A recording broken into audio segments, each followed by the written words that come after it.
Hello, Internet. I am Adam Kujawa, Director of Malware Labs, and welcome to our first ever Malware Labs Live. What we're going to be doing here is talking about various threats and things to be concerned about the threat landscape, and interviewing some people that are within the company and who know a hell of a lot more than I do. So let's go ahead and get started by introducing our main speaker today, Thomas Reed, our Director of Mac and Mobile. Thomas, how you doing? Good. How are you, Adam? I'm doing great, thanks. Good, so, good. Do you want to start off by giving a little background on yourself and your experience and how you like to fight malware? Sure. So I am mostly self-taught in the security area, and I got my start with the Safe Mac.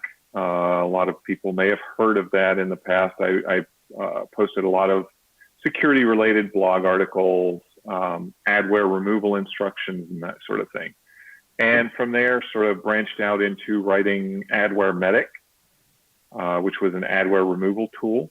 And Malwarebytes bought that and hired me on to continue the development. And here I am today. And we're really, really glad to have you.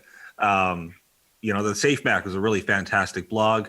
And, you know, you write for us now on Malware Labs pretty often too, don't you? I do, yeah. Yeah, so let's go ahead and get started. We're going to ask some questions and also kind of cover some areas about Mac malware. Starting off with, there's a myth going around that Macs don't get malware. What do you say to that? Yeah, that's false, definitely. So what a lot of people will say is Macs don't get viruses. And even a lot of very knowledgeable people will say that. Unfortunately, it's actually, in spirit, it is false. There is a grain of truth in there that some experts like to use to make it sound like they're more secure than they are.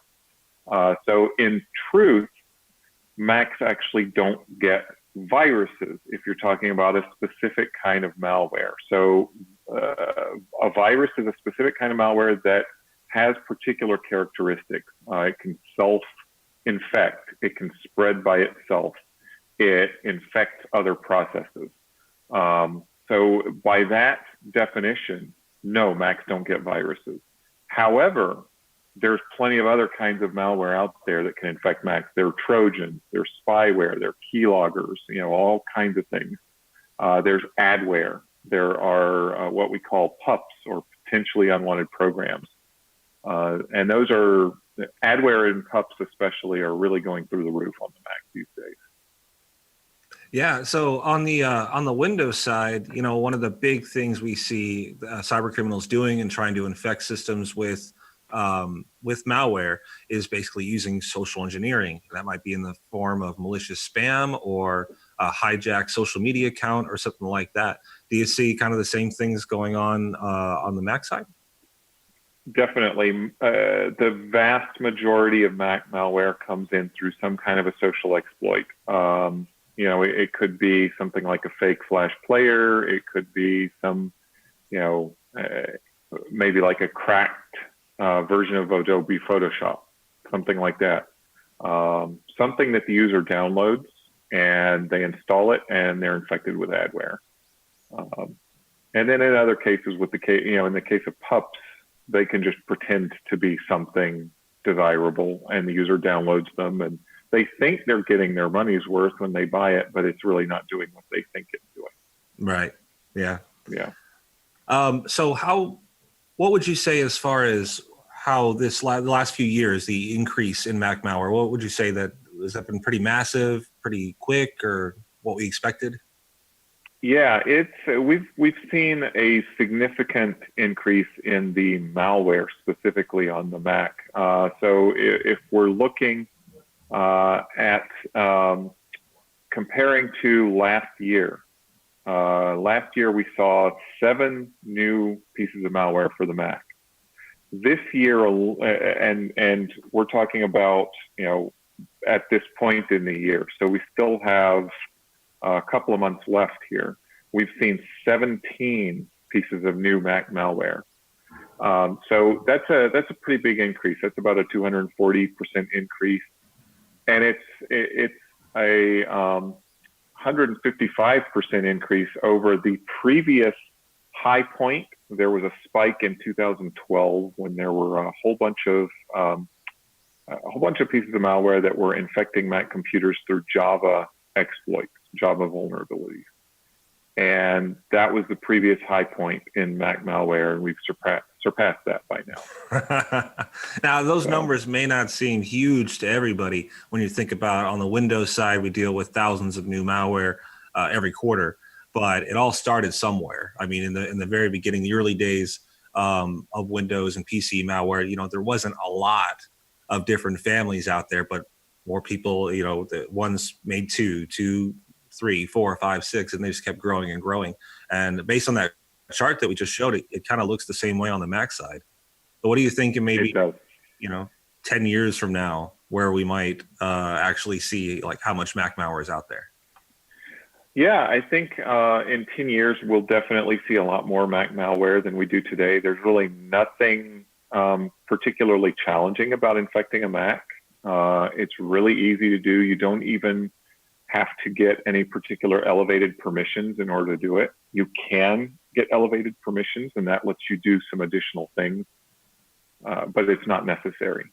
So I suspect we will continue to see a lot more stuff like this. And I think that we'll also see significant growth in pups. Those are, again, potentially unwanted programs. Those are things like, cleaning apps that tell you, oh my gosh, your system is so full of junk.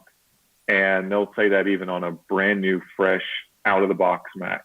So, wow. Stuff like that uses scare tactics to try to get you to buy something you don't need. Those are really, really exploding right now. Yeah. I mean, we see the same thing on the Windows side as well. Scammers really are making a run of it and trying to get as many people with as many different devices as possible to fall for their tactics. So we just talked about kind of where we see this going, and we talked about the current landscape a little bit, but I'm curious about the past. Honestly, I always like to look back to how malware used to be to kind of get an idea of what we might deal with in the future. An example of this would be that a lot of people don't know the very first ransomware ever created was encrypting ransomware. And then that was back in 1989. And since then, we had ransomware families that didn't encrypt anything, that just locked the screen. And then come 2013, CryptoLocker, it was encrypting files again. So everything seems to go around. Are there any notable examples of families from Mac malware history that you want to point out? Yeah, actually, there's some very interesting things to point out. So one thing that a lot of people don't actually know is that the first really widespread piece of malware ever was actually in the Apple ecosystem. It was the Elk cloner virus, and it originally affected the Apple II computer. So this was before Windows, before Mac, and it was really, there were pieces of malware before that point, but this was the first one that really got attention. And a lot of people don't realize that. They think of malware as typically being originally a Windows only problem for a long time, and it really wasn't. It started on Apple machines first. Yeah. What did Elk Cloner do? Yeah, it was a piece of malware that would get onto a disk, and when you put that disk into other computers, it was able to copy itself and infect those other computers. And of course, back then, malware really wasn't financially motivated like it is today. It was just sort of, some kids or hackers trying to play pranks or show off their skills or, something along those lines. So it really wasn't particularly dangerous. Yeah. Those were the days, right? Yeah. Yeah. Yeah. Back when the worst thing you had to worry about with malware was maybe it would crash your computer. Yeah. I mean, you still have to worry about that, but that's the bottom of your concerns for sure. So let's talk about how a person could identify or tell if their Mac is infected with malware. Yeah, so if you think you're infected, there are a few signs that you can look for. Most importantly are some unwanted pop-ups or redirects. So when I say a redirect, I mean you try to go to one website and you end up on a different one. So if you see that sort of thing in your web browser, that may be a sign that you have some kind of malware or adware. It's not a guarantee. There are other reasons that you could see that, but it is a possible cause. You could also see some pop-up ads that appear outside the web browser. And that's pretty much always a guarantee that you have something, either some kind of adware that's installed on your system or some kind of application that's ad supported and that is kind of going a little overboard on displaying ads. Really, ad supported apps should keep the ads within themselves, not expose them throughout the system. You may also see poor system performance. That has been a symptom of some Mac malware or adware in the past.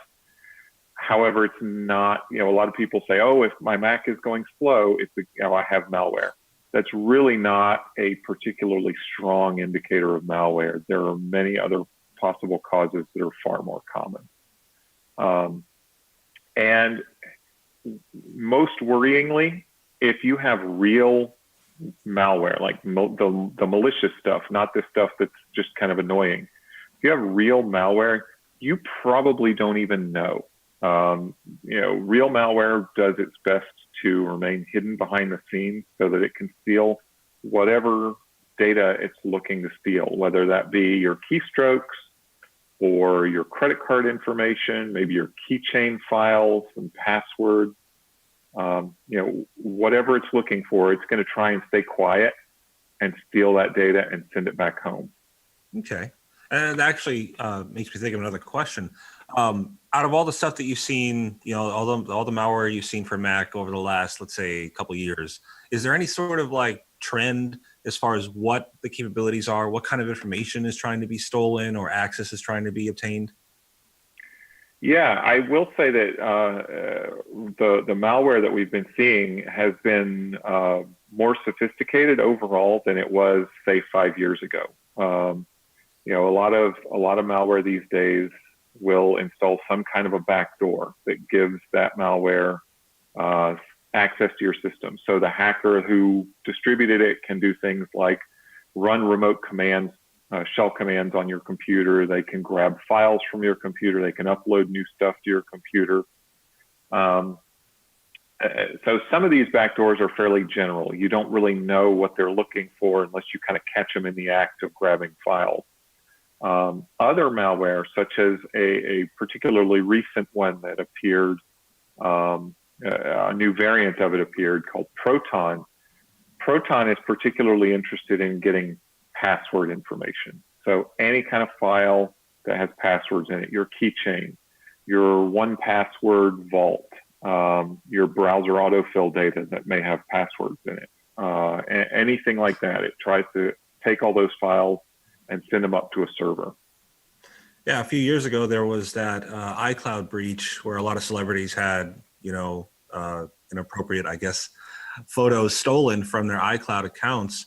I think that the way that happened was by a single attacker kind of gaining information about the celebrities enough anyway to guess their passwords or their password questions.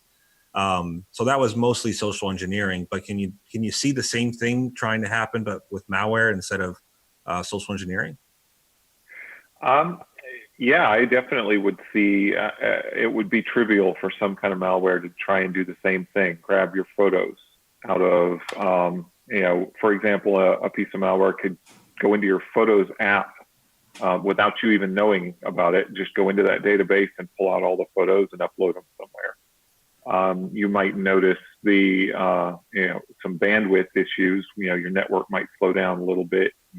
If you're paying for, some people in some parts of the world pay per, gigabyte of data transmitted.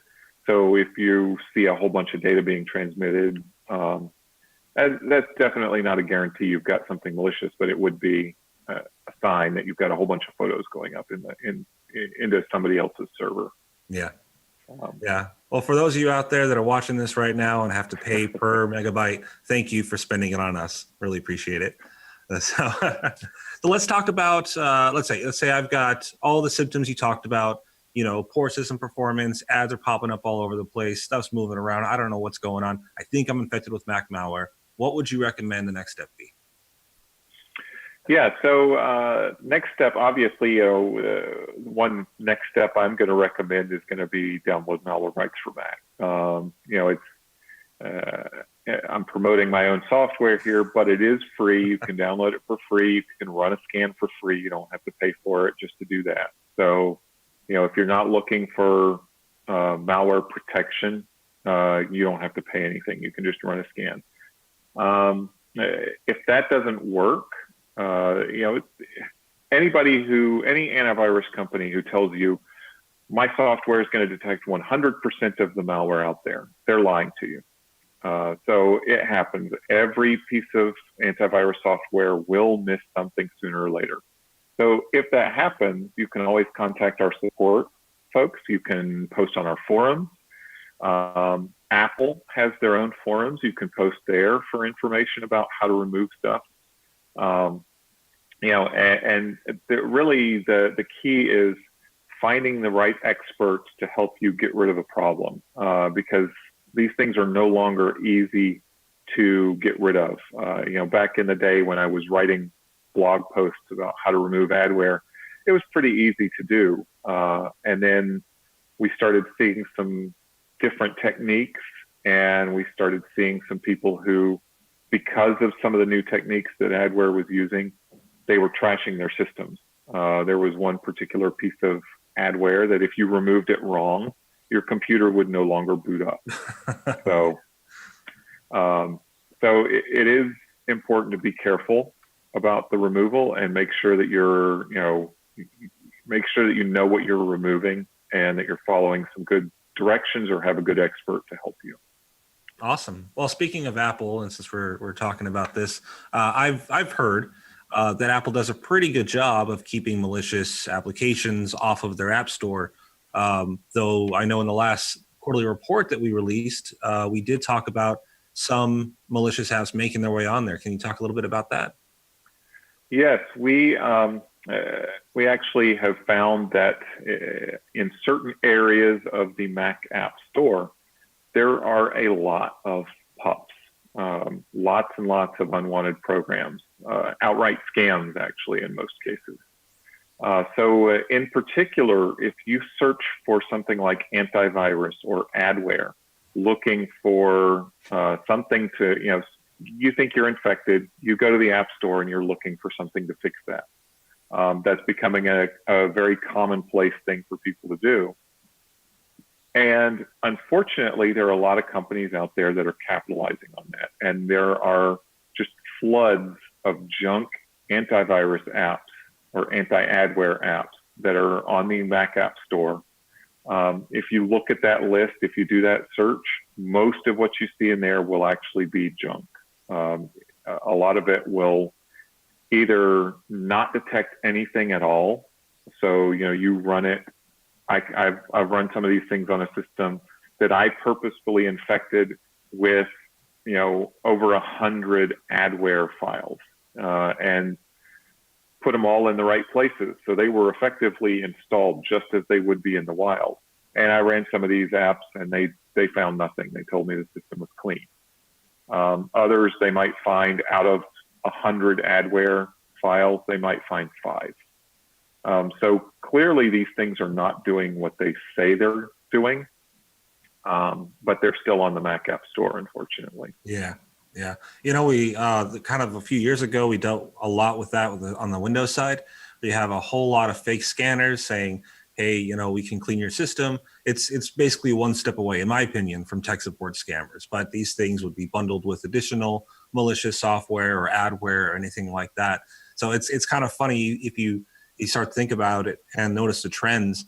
The Mac threat landscape is only just a few years behind the Windows side. So I think a good idea would be, say, look at what we've dealt with on the Windows side over the last few years. Are we likely going to see that on the Mac side? And I think probably based on what we've seen already, right? Yes, absolutely. Yeah. Yeah. So are there any other tips that you may recommend on how to avoid getting infected in the first place? Yeah. So obviously, first of all, you want to kind of be selective about what you're downloading, even from the Mac App Store. And this is hard to do sometimes. And there have been a few rare cases where a legitimate developer's application has actually been hijacked to deliver malware. So it can be a little tricky, but if you're careful about what you're downloading, you're avoiding piracy sites and that sort of thing, that's a good first step. You also, if you think you're infected, say you're seeing a pop-up from a site like, let's say, xyz.com. I don't know if that's even a real site or not, but just as an example, if you are seeing pop-ups from that site in your browser a lot, don't go Google, how do I remove xyz.com? Because first of all, xyz.com is not malware. It's a website. There might be some adware that's causing that to load, but generally the name of the website loading is not at all related to the adware or malware. Second of all, you're going to see a lot of fake results when you do that kind of a search. So you may find sites that say, oh yeah, here's how you can remove xyz.com. But then what it actually does is it directs you to download some junk software. So for example, we've got a graphic up now. This graphic shows a particular website. We've got the address of the site blacked out. But if you go and search for how to remove ssp.zryydi.com, this is one of the first sites that you would find. And the app that it promotes is one of these junk apps that's available on the Mac App Store. So you want to avoid those kinds of searches, because they do go to a lot of scam websites that are trying to rip you off. Let's see, some other things. You also want to be careful of links in any email message, even from folks that you know. Maybe somebody's email address has been hacked and it's not really them sending you a message, and you click on it and you download something and it's malware or it's junk software. Or maybe somebody spoofed a message from somebody else's email address. So you got to be really, really careful. Even if it's from somebody you know, don't trust the link unless you were expecting to see it there. Another thing is Macs have this feature called Gatekeeper. And what Gatekeeper does is it protects, it prevents you from accessing things that are sort of outside certain scopes, and it works through code signing. So if you look at the image that we've got up now, this is showing the Gatekeeper settings in Mac OS. So this is in System Preferences, in the Security and Privacy pane. And what Gatekeeper does is it allows you to either allow you to run apps that are downloaded from the App Store and identified developers, which means developers who have signed their applications using an Apple-issued certificate. Like Malwarebytes, we are an identified developer according to this definition. The other option is just the App Store. So that will only allow you to open apps that are from the App Store. If you try to download something else like Malwarebytes or Microsoft Word or something like that, then those apps will not be allowed. There are ways that you can bypass it and open on demand, be able to sort of give an exception. But this kind of makes you safer because it does restrict you to only opening certain kinds of apps. It's not a guarantee though, because a lot of malware these days is signed. So, and a lot of it is actually starting to appear in the App Store. That was the next question I was going to ask. How often have you seen malicious apps that use stolen certificates? I know we see that on the Windows side a lot. Yeah, almost all malware these days is signed. It's not a guarantee. Some malware has been unsigned, but if it's not signed, Mac users are going to have a hard time opening it. So most malware is signed. It's not, some of them are probably with stolen certificates, but others are probably just buying a certificate. It only costs you $99 to get a developer account with Apple that lets you get certificates. And then you can use that until Apple shuts you down, basically. You know, if you write malware that uses that, Apple can shut you down. They can take away, you know, revoke that certificate, and then your apps don't run anymore. Your apps won't, you know, you download the app and the system will not allow it to open.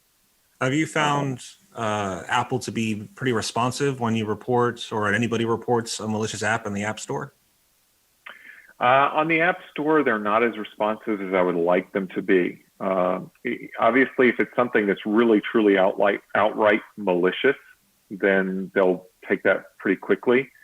But these pups that are showing up in the App Store, those I really would like to see action a little faster on Apple's part. They just removed some that I reported months ago. So wow. That's a little slow. Hopefully they do a better job of that. But yeah, I mean, if you do find a malicious app or a suspected malicious app in the App Store, then go ahead and report it to Apple. Is there like a button or something that they can press, or an email they can reach out to? Yeah, unfortunately, it's hard to report. If you have actually downloaded the app, then you can actually report it to Apple. I believe the address is reportaproblem.apple.com. So if you have an app that you actually downloaded and you found that it's a fake or it's a junk app, then you can go to reportaproblem.apple.com, sign into your Apple ID there, and it will show you all the applications that you've downloaded, and you can report them. You can actually even get refunds for them. So if you see one that is junk, or that if you've bought one that is junk, then you can actually report it and get a refund for it. Well, so cool. that's a good thing. Yeah, that is very good. But unfortunately, reporting it doesn't necessarily result in quick removal. Yeah. But of course, the more people that report it, the better. Yeah, exactly. Cool. Well, before we get into answering some questions from our audience, I have one last question. With all this rise in Mac malware and the dangers that users have to deal with, why do you think it's happening? Why are cyber criminals paying more attention to the Mac side of the house?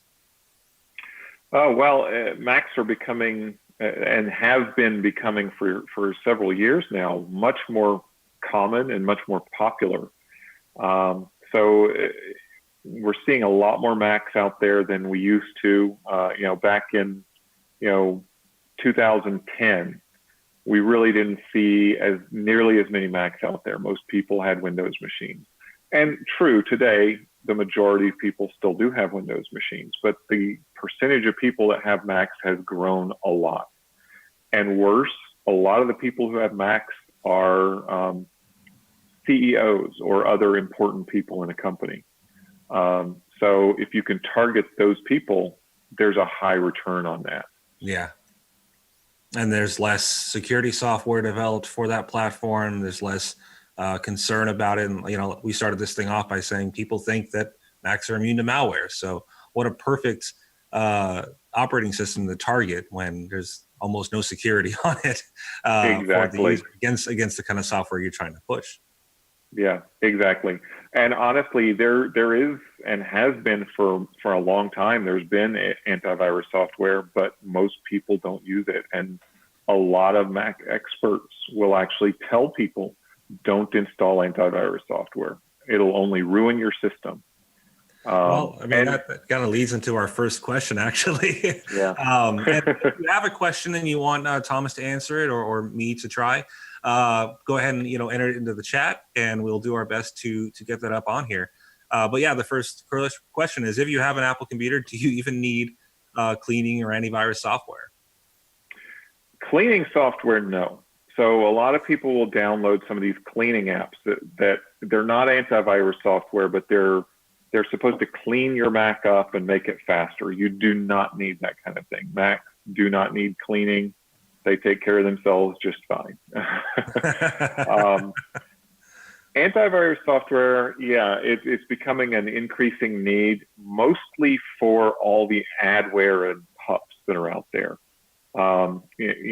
Malware is increasingly common. More people are getting infected by it today than ever before, but it's still, relatively rare to actually find malware on a Mac. All right, cool. So you want something that can detect adware and pups for the most part. Awesome. I mean, that's what is mostly out there right now. But I mean, that same software, especially, and once again, not trying to toot our own horn, but especially our software, as new threats come out and we have to evolve and modify our way of protecting users, we will. So by starting the habit of utilizing antivirus or some sort of protection software with your Mac right now, then by the time, the poop really hits the fan, you'll be protected. Hopefully. Absolutely. Yeah. That's a good point. So next question, when Apple has new updates, should I update immediately or wait to make sure that all the bugs are figured out? That's a very good question. So a lot of people historically have gotten in the habit of not installing updates quickly because, sometimes they can be buggy. Sometimes you might have a problem, and especially with a .0 release, that can be an issue. So for example, like, High Sierra, that's a, OS 10.13.0. So with a 0.0 release, yeah, maybe you want to wait a little, but not too long, because this actually is something that is very, very important to do. You have to install these updates in order to stay secure. Especially these days, Apple isn't always doing a great job of keeping their older systems as secure. So as a good example, folks may have heard of the broad pwn hack. If you haven't, that's basically a hack that can happen through Bluetooth, and it can give somebody else control of your computer. They can get in there and install malware. Mac OS 10.12.6 that was a patch that included a fix for broad pwn. No older version of Mac OS actually got that patch. There were some Mac admins that actually went around and tested some older releases. They tested 10.12.5 and 10.11, and no broad pwn patch in those. So this underscores the importance. You really need to install these updates in at least a relatively timely fashion in order to be safe. Yeah. I mean, I actually heard about this morning, someone that updated to the latest version of their Mac OS and then their Bluetooth mouse stopped working. Don't treat that possibility as, reason enough to never update, because like Thomas just said, that these updates have patches to protect you from threats, as well as, new functionality or updates for your drivers. Yeah. So what do you think is the most common way that Macs get infected? Yeah, so the most common way is through some kind of a Trojan. So for example, the big, most common example is a fake Adobe Flash Player installer. So the way that you would get one of these is you're browsing around, you go to some site, and suddenly you get this thing that says, to view this content, your Adobe Flash Player needs to be updated. And it gives you a link, helpfully, to download and install the update. Unfortunately, what you download there is not actually an Adobe Flash Player update. It's actually junk software wrapped in something with an Adobe logo on it. It probably is not even really going to look like an Adobe installer. It may look really, really janky. Like it's going to have spelling errors. It's going to have weird icons that aren't associated with Flash Player. So, but people install them because they think that that's what they need, and they end up with all this adware and junk software. Right. That's probably the most common, but other examples are piracy. Going on to, for example, any kind of a movie streaming or audio streaming site that says that it's giving you free access to commercial content. That's not going to work. If you want to go see, the latest Star Wars movie, don't try and go see it free on some weird website. Go pay for it. Get it in the, go to the movie theater, go get it in the iTunes store on, Netflix or Hubbub or, Hubbub, not Hubbub, Hulu, Hulu, or, any of these other streaming services. Yeah. Or any movie. We are not sponsored by Star Wars. Right. That was just it's just one that's popular. It's coming up soon and people are thinking about it. So. Yeah. So we're taking questions again. If you want to go ahead and type those in the chat. Next question to ask. I know a lot of people are probably asking in their heads right now, well, I've got a Mac and now I know how to protect it, but I also have an iPhone. How should I protect that? So do you have any advice for those folks? Yeah. Unfortunately, although there is iPhone malware, it's pretty rare. Even though it's out there, it is impossible to create antivirus software for the iPhone because of security restrictions in the system. One app cannot see it cannot see the system, it cannot see other apps. So all that one particular app on an iPhone can see is its own data, and it can make internet connections and see stuff in the cloud. So really there's no way to scan your iPhone. You cannot scan it for malware and figure out that you're infected. So you're probably safe on your iPhone. There's so little malware out there that is practically non-existent. But if you did get infected, there's really no option except to wipe your phone. Oh, wow. Unfortunately. Yeah. That is unfortunate. Yeah. Fortunately, most people that are getting infected they're getting infected by nation states. So, for example, journalists in countries that are trying to suppress these, what the messages that these journalists are saying, that sort of thing. People who are being attacked by malicious nation states. Okay. All right. Next question. Are there software apps that bypass Mac Gatekeeper? Well, yes. So bypassing Gatekeeper is actually not that hard. All you have to do is have your software signed with an Apple certificate. So that costs you all of $99. And if you're earning more than $99 on your adware or malware or what have you, then that $99 is probably a drop in the bucket. Yeah. So that is one way that you can bypass Gatekeeper. There have been exploits as well that let you get past Gatekeeper. I believe that Patrick Wardle actually found one fairly recently.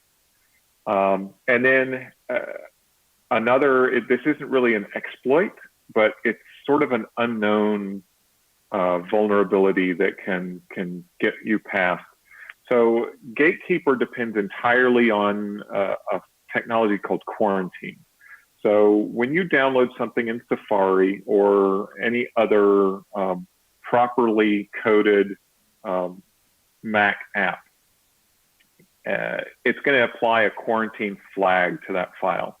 And what that flag tells the system is when this gets opened, if it's an app, if it's any kind of executable code, warn the user and make sure that you have permission to open it. And through this quarantine system, that's what actually powers Gatekeeper. So Gatekeeper takes it one step further and says, hey, this isn't signed, it's not running. Or, maybe you have it set to only allow apps from the App Store and this isn't from the App Store, so it's not running. Now, here's where that falls down. If you're not using the right APIs, either deliberately or just because you're not a very good developer, then you can actually download stuff without getting that quarantine flag set. So for example, a lot of torrent apps don't set the quarantine flag. And so if you download something from a torrent, which can be a pretty dangerous thing to do in the first place, depending on where you're downloading from, the quarantine flag isn't set. So whatever you downloaded, you double click it and it instantly is open. There's no review of any kind. Wow. Wow. All right. Well, if you are a developer out there, please make sure to do that. Your users will thank you. I know I'm sure we've answered this, or at least mentioned it, but can Macs get hit with ransomware? Yes, they can. And actually that has happened 3 times so far. So we've seen the first one, which appeared, was KeyRanger. That one was really the most dangerous of all of them, and it was distributed through a hacked copy of Handbrake. The one weakness in KeyRanger was that it had a 3-day timer on it. So once you got infected, it wouldn't actually start encrypting your files for another 3 days. It would wait.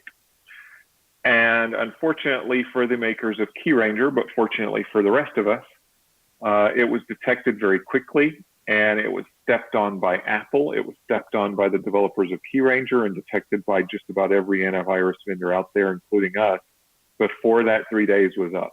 Nice. So very few people actually got encrypted by KeyRanger.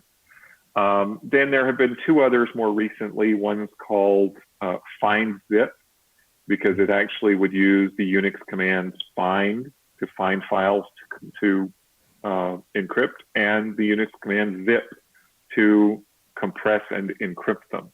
And it really wasn't very effective. It wasn't widespread, and you can actually decrypt the files that it encrypts fairly easily. Then there was another one called Mac Ransom that I have yet to actually encounter anyone who's seen it in the wild. Wow. It was for sale on a website, but I haven't encountered it in the wild. So, that's just talking about software that or malicious software that could run on a Mac. For those of you that might be curious, if you do encounter a website that says your system is locked, or it's, your files are being encrypted, pay us this whatever, just the website or a pop-up or something like that, that's what we call a browser locker. It doesn't necessarily mean it's actually doing anything to the system. In fact, it's probably not. It's just using the fear of ransomware and of encrypting files to make its victims pay up. But you're likely to encounter that on the Mac as well, right? Absolutely, yeah. Browser lockers like that are very common, and they're often mistaken for real malware.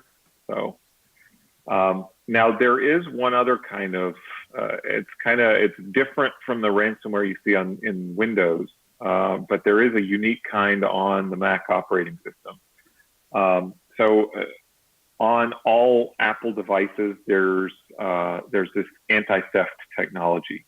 Find my iPhone, find my Mac, et cetera. You can actually locate your devices if this is turned on, and you can, if they're lost, you can lock them. You can display a message. So you can say, hey, if this is found, call such and such. You can remotely wipe it, et cetera.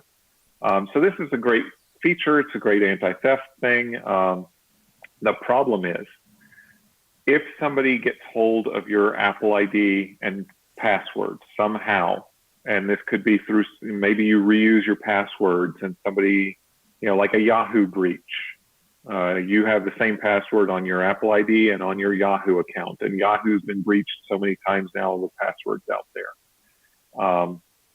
So what they do is they use that password, they log in to your Apple ID in Find My iPhone or Find My Mac on their device, and then they remotely lock all your devices with a ransom message. And if you see that, if your Mac is locked down with a message that says, that it's, with some threatening message saying call some number, or they won't unlock it, what you need to do is immediately shut it down, take it to Apple. Apple can help you unlock it, but you may need proof of purchase. So say those receipts. Yeah. So next question. Can the Apple Time Machine get infected or compromised? And if so, does Malwarebytes for Mac protect the Time Machine? Yes, Time Machine could potentially get infected with ransomware. So when we're talking about getting infected, if there were some kind of ransomware that attacked the Mac and that was encrypting stuff, it could potentially encrypt your Time Machine backups if they were connected. If you're talking about the Time Machine device itself actually getting infected, or the data on there getting infected with malware so that it can spread back onto your Mac, no, that really doesn't, that's not a possibility. Obviously, Time Machine, if your Mac is infected and Time Machine is backing that up, then it's going to back up those infected files. If you were then to restore your system from that point in time, that one of those infected snapshots, then you're going to be infected again. But once you manage to clean your Mac off, and then Time Machine has done another backup, then you're fine. You can, as long as you don't restore from one of those infected points in time, you're good. So it can't just magically jump back onto your Mac by itself. Right. All right. Cool. So that's actually a pretty nice way to recover from ransomware. That I mean, we have the same capability on the Windows side with a system restore, but a lot of people may not have those enabled. Yeah. So what do you think are the worst pups out there for Macs right now? Well, the most notorious, and I know that there are Mac admins out there everywhere who are already saying it into their screens, is Mac Keeper. This one is particularly infamous. It's been around for years. And it is the #1 most common pup that most of these fake Flash players and other such junk installers will drop on your machine. And Mac user uses some scare tactics to get you to purchase it. They also are really bordering on tech support scam, because there's a fake chat that appears on one side of their window. It's always Andrew for some reason. He's the hardest working guy in the world. And for some reason, he really sticks to the script. It's always the same every time. He's very reliable. But one of the things that Andrew will tell you is that you need to beware of malware on your Mac, like TapSnake. TapSnake is actually not Mac malware. It's old Android malware, and it's one of the more common pieces of malware that tech support scammers use to try to frighten you into buying their software. Oh boy. So yeah, Mac Keeper is really getting kind of borderline tech support scam there. Maybe not even borderline.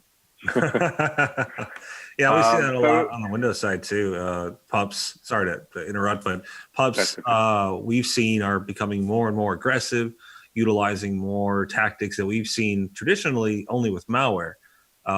So that's definitely happened on the Mac side as well. Yes, absolutely. So that's one of the more common ones. We also see a lot of advanced Mac cleaner and lots of other programs from that same company, PCVark. They're really prolific right now. They're pumping out new programs all the time. So, we've got our work cut out for us keeping up with that, just always looking for new PCVark programs. I think we're probably up to detecting 15 or so by now. There are a lot of them. Wow. And then, there's fake backup programs that are really junk. All kinds of other things. Lots and lots of fake cleaners. Okay. So, can you tell us a little bit about Malwarebytes for Mac? What does it protect or do? I mean, it protects Macs, but how does it work? Yeah, so Malwarebytes for Mac, it now actually has real-time protection, so it will actually sit in the background and monitor your computer all the time, looking for any of these threats that we detect. If it finds anything getting created, it's going to get rid of it right then and there. Um, and the way that works is it's very unique to our particular engine. So it's very, very fast. It doesn't scan every single thing on your system. So you're not constantly monitoring every single file on your system at all times. There's not a whole lot of point in monitoring certain locations on your system because, they're just, a threat doesn't go there, So, a random file put in a particular location isn't a threat without some means of, keeping it persistent, some means of launching it. So we monitor for all that kind of stuff, and it's very effective, very efficient because we're not trying to look at every single thing. Cool. So next question, after cleaning my Mac with Malwarebytes, does the Mac OS system need to be repaired? No, it shouldn't need to be repaired. Now, if Malwarebytes for Mac it should remove all traces, everything that you would need to worry about. It might leave some cache files behind because those aren't a worry.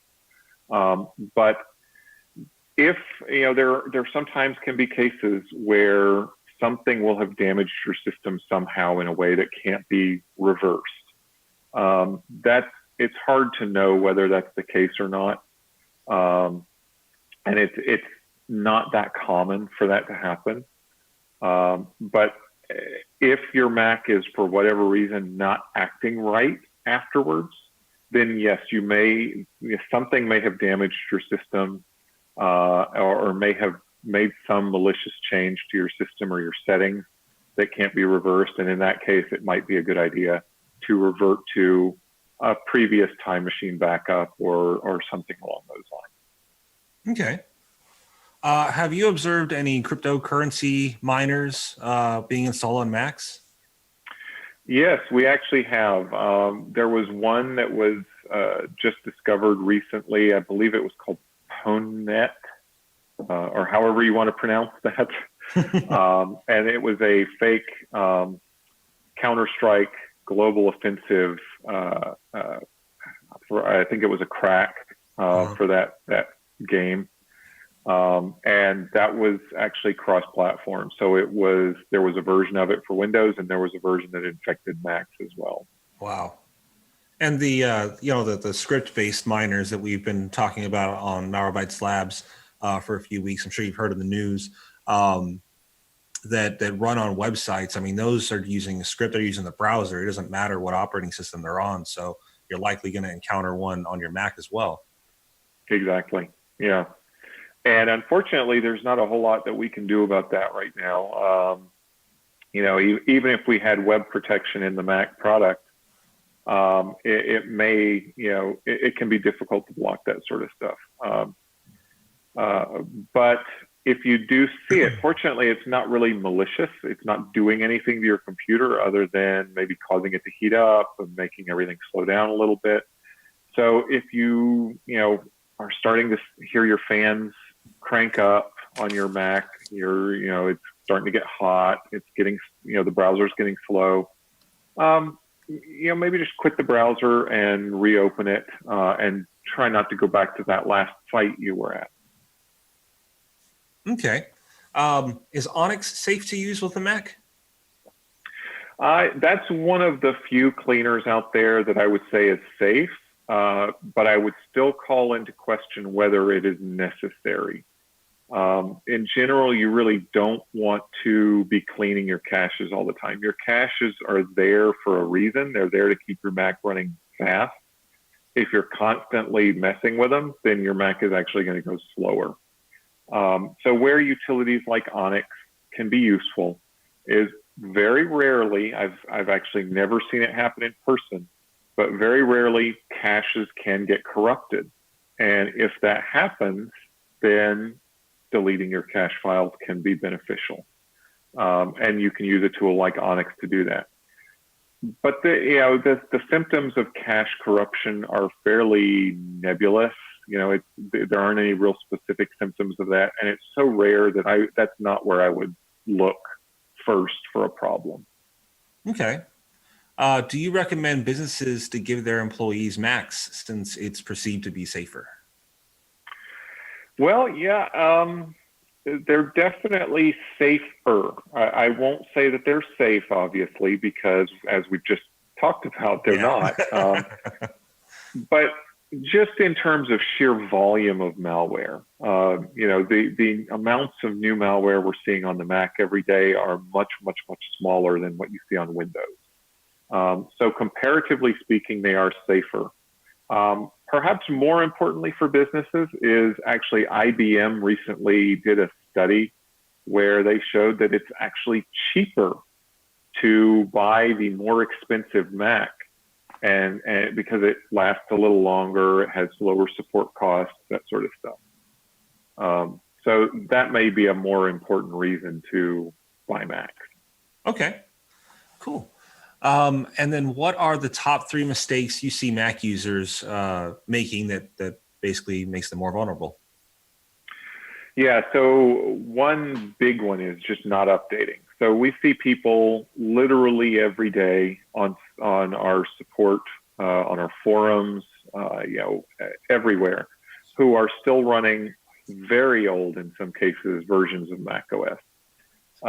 We frequently get questions from people saying, well, I still have Mac OS 10.6. Will your software work on that? Or do you have a version that works on that? And, the answer is no in that case. But more importantly, the question is, why are you still running a system that is so old and that has known vulnerabilities that, if I were a hacker and I were thinking, well, yeah, there aren't a lot of 10.6 users out there anymore, but it's definitely a significant number. Maybe I should try and infect these guys. I could actually, there are known vulnerabilities out there that you could use to install malware without ever having them have to do anything. They just go to a website and boom, they're infected. So. Well, we're all out of time for questions, folks, but really thank you for submitting them. Hopefully you got a lot of information. We've talked about a lot of different stuff concerning the Mac threat landscape, and we hope you feel a little bit safer now. But I want to really thank Thomas Reed for joining us and telling us all about the Mac threat landscape and what we should be scared of. I appreciate that. Yeah, no problem. It was fun. Cool. Otherwise, you can go to malwarebytes.com to check out any of our products, or especially if you want to try out the Malwarebytes for Mac product. And also, I would recommend checking out our blog, Malwarebytes Labs, at blog.malwarebytes.com for more information about Mac threats that are out there. But that's it for us. Thanks so much for joining and watching. Stay safe, safe surfing. We'll catch you next time.